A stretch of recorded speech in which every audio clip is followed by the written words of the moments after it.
How much did Harry and Meghan forget to declare on their latest tax return? Well, I can tell you the figure is actually $4 million. I have to say, always in defence, and I will try and put this on, I do know people very close to Meghan. Oh, it's because she gave me that jam. Tell them about the jam. No, it's not just the jam, but also a lovely lady, that's Spencer, and that's her name. And she basically, that's the surname. And she was in one of her co-hosts, so if you like, a co-guest, if you like, a star in the Netflix series Suits. Do you remember that? And she was wonderful. And basically what she was sort of saying is, look, she's a great person on that sort of basis. And this is Hang on a second. Yes. Look, I know Lord Ali gave you the glasses, but I've worked out why there's 2 cups there. It's not because you're going blind. It's because you've got notes. Look at that. No, I'm preempting. Look at what is that? You've got the questions. What are you doing? Take it off him. It's not acceptable. It's not acceptable. You paid no. IRS is waiting. The next tax return is due November 2021. I did my which makes us go, Archie. You're not meant to know what the question is. I don't know what the It's a quiz. I'm predicting what's happened. Here we go. I've won. No, the reality is... Right, can I just stop this quiz for a minute? Has anyone else got any notes? Right, have you got... He's got notes. He's got notes. I was going to say, and I was checking the text, because they watch this goes out live. Abigail Spencer is her name, and she's the co-star in Suits. And I had a lovely lunch with her and Rick Astley in Cannes. That's the most random group of people I've ever heard. Where are we going with this? I'll tell you what, that'll stop the traffic in Beijing, won't it? Abigail Spencer and Rick Astley. No, they're brilliant. Never going to let you down. I can work on that sort of basis. Let me tell you something. Your qualifications ought to be more than just having lunch with Rick Astley, however unpleasant that might have been. It wasn't unpleasant. It was a glorious moment in Cannes. I'll be there in a couple of weeks' time as well. Hosting the Drama Awards is what I do. OK, so how much did Harry and Meghan forget to declare? Well, they didn't, probably get someone underly, but it was $4 million. It was the Archwell Foundation and their charity, and it may come out in November. $4 million is the correct answer. So this Starmer will be gone within 12 months. I think he's already gone by the time we air. I think you're working on that. By the way, can I say best production ever? But I won't say that. You work on this sort of premise. The reality is that Rosie made a very good point. A lot of people are saying there should be a by-election, and I make the point that Lord Ali could probably buy that election as well. The problem with the election as well is that the Liberal Democrats, they got 12% of the votes and ended up with 72 seats. The Reform Party got 14% of the votes and then with just 5. Simon, let me just ask this, Simon. But back to Rosie Duffield for a second, because you were one of her colleagues for a period of time. She liked you. I always remember her, and I'm not surprised by the answer you've just given women. She really was castigated by the.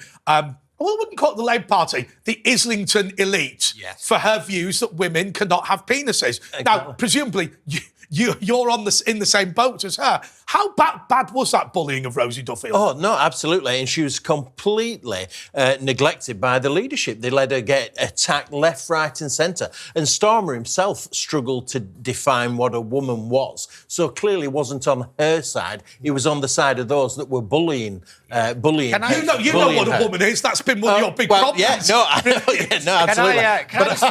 Before we do, but I don't want to focus too much on Starmer's Arsenal box. Yay. But thank you. But it's quite clear. It's quite clear in that letter from Rosa that the problem is with Starmer rising to the top of the party so quickly. And nobody really scrutinised. I have to say, that's the biggest problem. Starmer's Arsenal box is the finest.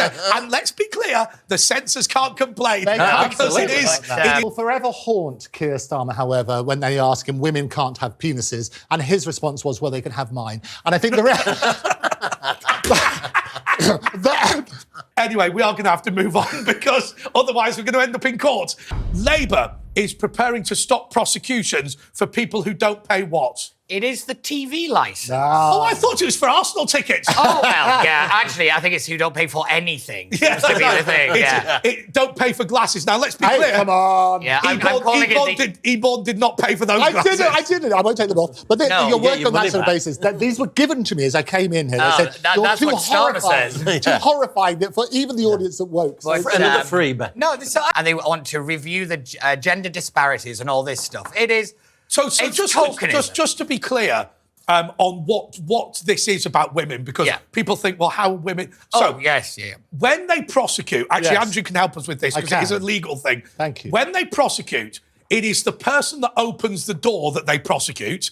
And so what happens is the husband very often doesn't buy the TV licence, but it's the wife that answers the door and admits it. That's right. Therefore, they prosecute women rather than men. Yeah, and there's two stages to this. I, as you know, I do the Royal Television Society podcast. We interviewed the great and the good from the BBC and the justification for the licence fee. But the point is this: how many of the great and the good are in prison at the moment? All of them. But there's no room. They're letting them out early. And the reality is this: is that you don't get prosecuted for that. You get prosecuted if you don't pay the fine. So there's an extra step in there. Right. So the criminality is not paying it. It basically, you then get a fine. If you don't pay that fine, that then becomes a criminal offence. So we need to look at that. So I feel really strongly about this, in all seriousness. Yes. Most regressive tax we have in this country. Whether you're rich or poor, you have to pay the same amount. It's just not acceptable. Well, no, I would urge everybody to stop paying. Defund the BBC. The problem is, and I appreciate you saying that as a bit of a joke, we can't encourage people to break the law. No. But you can not sign up for it. I don't. Well, I see what you mean. You're saying don't bother watching live TV. Yes. But there's never been... I always say that trust comes in on foot and leaves on horseback. The faith in the media at the moment is at an all-time low. Not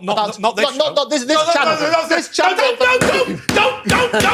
Come on. Right. Faith in media other than this show. Other than woke. But my favourite four-letter word other than the other one.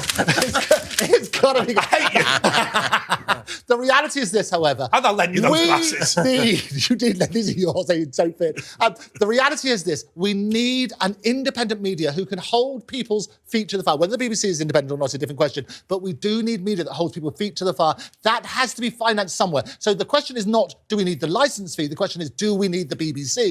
And if so, how do we finance it? Why raise money in a different way? It's the opportunism getting rid of prosecutions for licence fees or saying you're going to do it. You're so right. This is the thing, isn't it? The devil's always in the detail, and the Labour Party are very devilish on this stuff. The devil's always in the Labour Party. We will have to wait and see whether this actually kind of comes to fruition, because they said it's going to come in, I think, next year. It's a soundbite. How on earth can a political party encourage people to break the law? It's absolute nonsense, and you're right. Well, no, I mean, they're saying they're going to stop the prosecution. No, but what does that mean? That means, of course it does. That's the reason you stop prosecutions is so people actually don't pay it. We're not going to prosecute you. It is such the wrong optics on this. They should turn around and ask the legitimate question: do we need an independent media that can hold anybody's feet to the fire? And you look at things about subscription, you look at the other bits and pieces.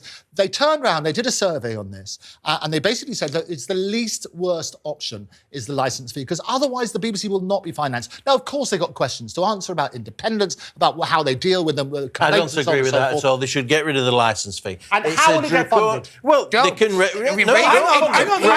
free market. Exactly. Hang on a second, everyone. I mean, we are sat there, and Andrew, look, I've got a great deal of respect for you, but remember... I have no respect for you. I think his views are ridiculous. Can I say, my learned friend is neither learned nor my friend. But there is a second public service broadcaster in the United Kingdom, Channel 4. There you go. And actually, and okay, part of this is just one show, It's a Sin, but it has a more popular free streaming service than iPlayer. And so actually, that is proof that you can do, and I think the Channel 4 is way more innovative than the BBC. Yeah, so very good. So that is it's a two-tiered question, two-tiered Keir. You work on the basis of, one, do we need the BBC? And if so, how do you finance it? Well, then there's the thing. There's fewer people watching the BBC. No young people watch the BBC at all. So there's just a few old people watching nowadays. Simon, you probably watch the BBC, I appear on every channel, more platforms than Paddington. The reality is this, do we need an independent broadcaster?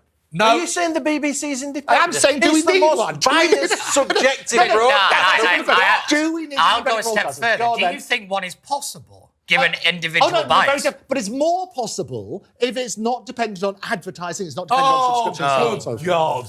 Thank you. Do you think the advertisers on this channel agree with what I say? Oh, everybody agrees with what you say, because you're always right. The people on this channel don't agree with what you say. By the way, I know I've disagreed with you on a lot of things, but you make an excellent point. Thank you. If the government stands up and says we're going to stop prosecuting people for not paying the licence fee, they are effectively encouraging you to break the law. Sue the government. What you have to do is abolish the licence fee. Anyway, Pete, I think I will re-ask the question. but there's no point really. Labour is preparing to stop prosecutions for people who don't do what? Pay their TV licence. Is absolutely correct. That was The Woke That Was. Continues after the break. That was The Woke That Was with Andre Walker.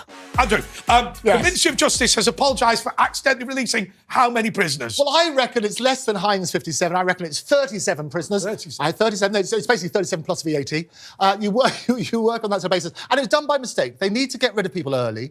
Normally what happens in the justice system is after you've done 50% of your time, 5-0, they let you out. Because there's an overcrowding in the prison situation as well, they've now brought that down to 40%. So basically, once you've done 40% of your time, you're let off.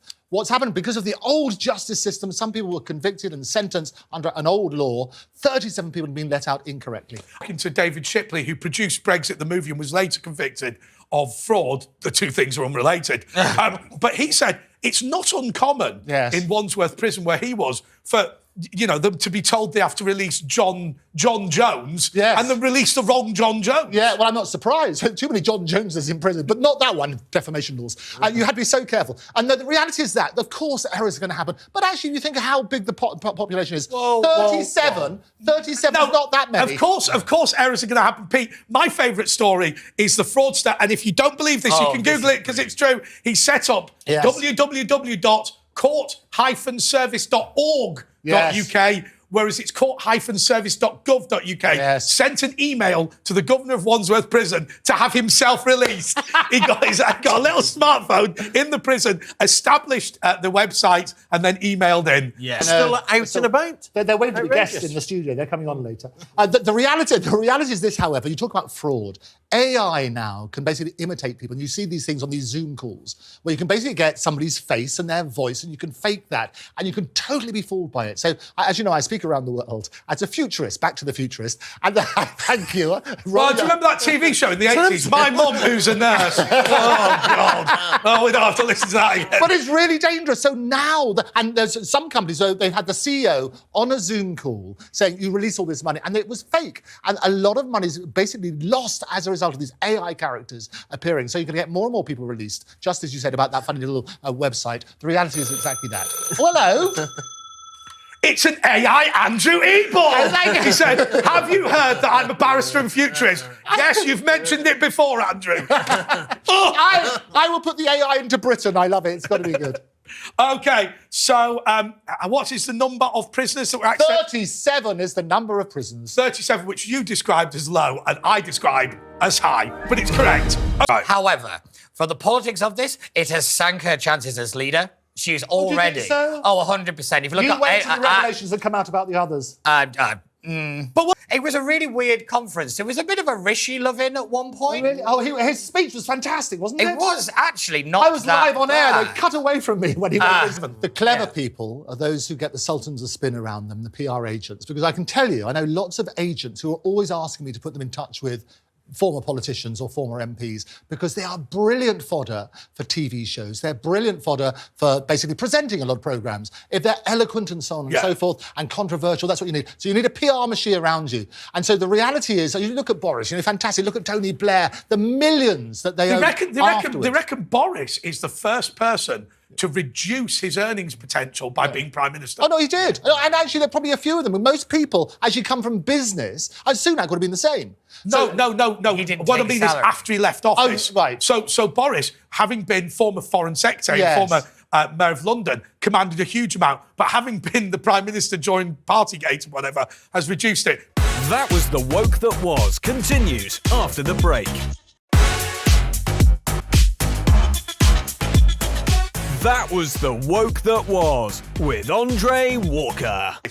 If you claim to be under the age of 18 when you come in as a legal migrant, until we can prove otherwise, you are assumed to be under 18 and sent to a child's foster carer and indeed sent to school. Now, we have seen some people who are over 6 foot with massive beards claiming to be 14. Now, there is, remember, a child protection. Lovely girl. There is a child protection. Lovely girl, yeah, absolutely. There is a child protection issue here. So the schools have to have these people, these children, separated out. Which am I the only one? You called him brother, otherwise we would have been with you. I know, yeah. This is woke. You can't call him brother. Take them. Playing devil's advocate for a moment, which I always like to do. Okay, well, no, that's my job. But the reality is this. It's better to make the assumption that somebody needs protection as a child and then disprove that, rather than just those who are abusing the system. You're absolutely right. You need to call out the abuse of the system. But just imagine if you are a child and you're treated as an adult. That would be far worse. But isn't there a problem with some of your colleagues, or at least the allegation against some of your colleagues in the legal profession, who, because of their own political desire to have uncontrolled immigration, have been accused of going to northern France and telling people what to say in order to be wrongly qualified as a child? Yeah, it's rather like the government turning around and saying, don't worry about paying your licence fee because we're not going to prosecute you. You're absolutely right. If people abuse the system, we need to call out that abuse. What I like to think about are the safeguards. The reason there are safeguards in there is you think about people are presumed innocent until proven guilty. Yeah, but Andrew, and I'm not trying to be overly sycophantic here, but you are somebody who wants to behave in a responsible fashion. A lot of this immigration problem, it seems to me, is people within the legal profession who have a political desire to have uncontrolled immigration and are abusing their position in the legal profession. As always. A political desire, a financial desire. The legal system, it's on an industrial scale. If you don't want to answer a question, you aren't forced to answer a question. If you lie, it is not held against your claim. Yes. These rules were put out there, they were legal. From the Home Office. And the important point is this: justice is blind. That's why I wear the glasses. I thank you. But the reality is this, and anybody who abuses the system should be called out. You're absolutely right on that. But the reason there are safeguards in place, and you need, just in the same way as there's a presumption of innocence, there should be a presumption to safeguard. But Andrew, with all due respect, you've repeated that a number of times, and our argument is not against safeguards. Our argument is that the system relies on the professional standards of the legal profession, and those professional standards are being booted in the bin. So and the reality is, there was one Phil Schreiner lying about British soldiers. There are hundreds and hundreds and hundreds of lawyers who do nothing else than take clients that they know are not entitled to be in the United Kingdom and waste time on the taxpayers' expense. A great point. Those lawyers are not in the room. What I would say is that, and I repeat the point, is that you should call out those lawyers. If they're abusing the system... I'm good with that. But abuser... But you should have a system that doesn't allow the lawyers to make so much money and out of it. That's the point I You can appeal and appeal and appeal. And I'll give you a good practical example. Those that committed the crimes in the Rochdale grooming scandal, I did all I possibly could to get them deported. Right. And they could be deported, legally could be deported, and they're still in this country. And time after, they get legal aid, and lawyers are making a stack of money out of it. That's totally appalling. What happens is, time after time, there's these torturous legal challenges, dozens and dozens and dozens of... The Home Office are hopeless, but what's happening is we are empowering lawyers who are brilliant at their jobs, professionally trained, and we're paying them in order to destroy the system. But are they abusing the system, or are they complying with the system? Because everybody's entitled to a fair trial.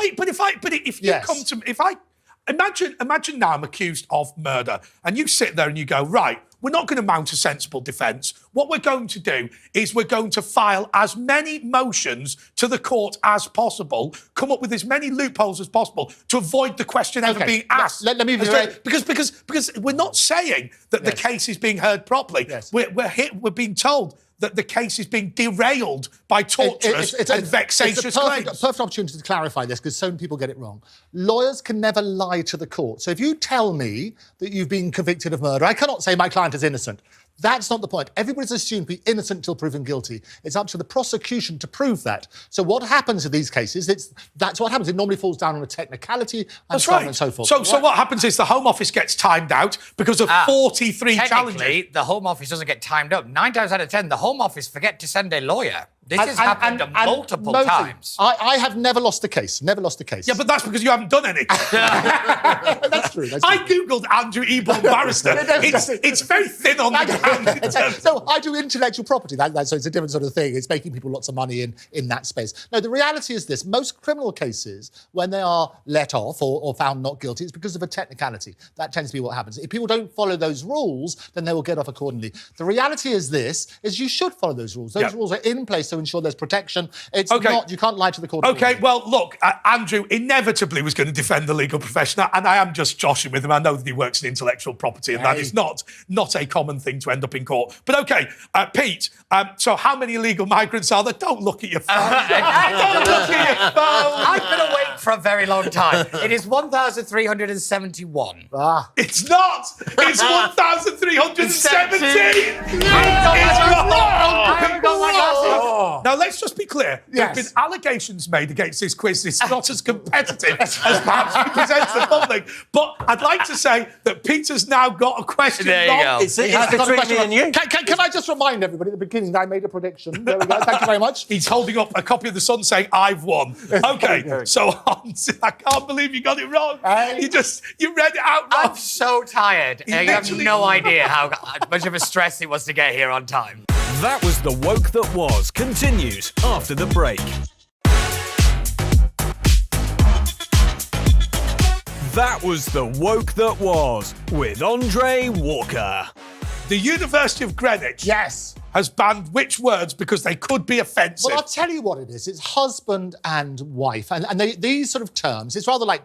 Have they banned it as a collective or each word's been banned? You now have to use... But basically, it's both sides because you now have to refer to your partner because it can't be a husband or a wife and there's all sorts of assumptions. But I was watching a programme about somebody called Kieran Richardson, didn't know who he was, on Hollyoaks, who's having having surrogate kids. Yeah. And he, in a same-sex relationship, just referred to the other bloke as his husband. Yes. So no, but it's fine. But what they're doing is saying, rather than people assuming things, which makes an ass of you and me, as they always used to say, thank you, the old ones are the old ones. No, it wasn't me. It's not my line. I pay royalties. I know it wasn't. Ronnie Corbett, 1942. I remember that joke. No, the reality is that. So what you now have to refer to them as your partner. And there's a problem with this because you can't use boyfriend because in the legal profession, that becomes very confusing. Very confusing indeed. And so it's all about that sort of stuff. Things where you take it too far. It's rather like you can't say breastfeeding anymore. You have to say chest feeding. Chest feeding's Isn't that? It's wrong.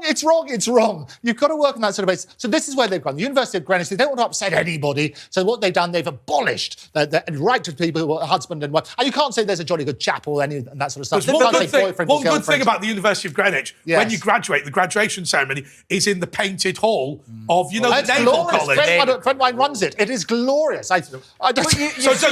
Just explain to everyone, so it's not too inside baseball.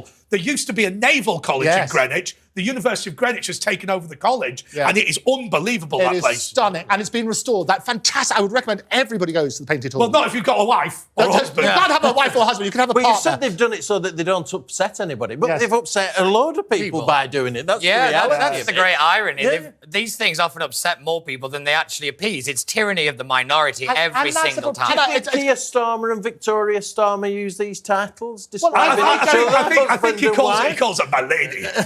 Yeah. But somebody else called her Victoria Sponge. Thank you. Andre makes a brilliant point because it all depends on the individuals. If people are very happy to talk about my husband, if they want to do that, some people may not want to reveal their sexuality. Types of phrases are what working people commonly use: husband and wives. Yes. And yet now we're being told we can't use it. It's just not acceptable. It's completely not acceptable. And the other thing which is not acceptable, they've also, in that guideline, they've turned around and said you cannot use the phrase minority group. Yeah. Because that's also supposed to be offensive. Yeah. And on that sort of Okay, Andrew, so what has the University of Greenwich banned? Well, husband and wife and common sense. That is absolutely correct. Now, we just wanted to ask one final question, but it's the buzzer round, so you've got to go buzz and then answer. And the first person to go buzz and then answer wins.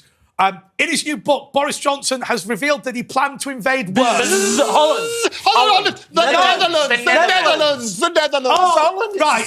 No, okay. We're going to have a steward's inquiry phone. Steward's inquiry. Come on, Steward's inquiry. Come on. Do we give it to Danczuk because the Netherlands is commonly known as Holland? No. Yes. Okay. Yes. So, congratulations. Pass me that newspaper. Come on. Congratulations to Simon Danczuk, who's won the quiz. Congratulations to Pete for his first ever wrong answer. Well, it had to happen eventually. He has spent over a year working on the show. So thank you so much to Pete Barnes. Thank you so much to Andrew Eborn. Thank you for coming in despite the fact that you are not very well today with your eyes. And congratulations to Simon Danczuk. Until next time, goodbye.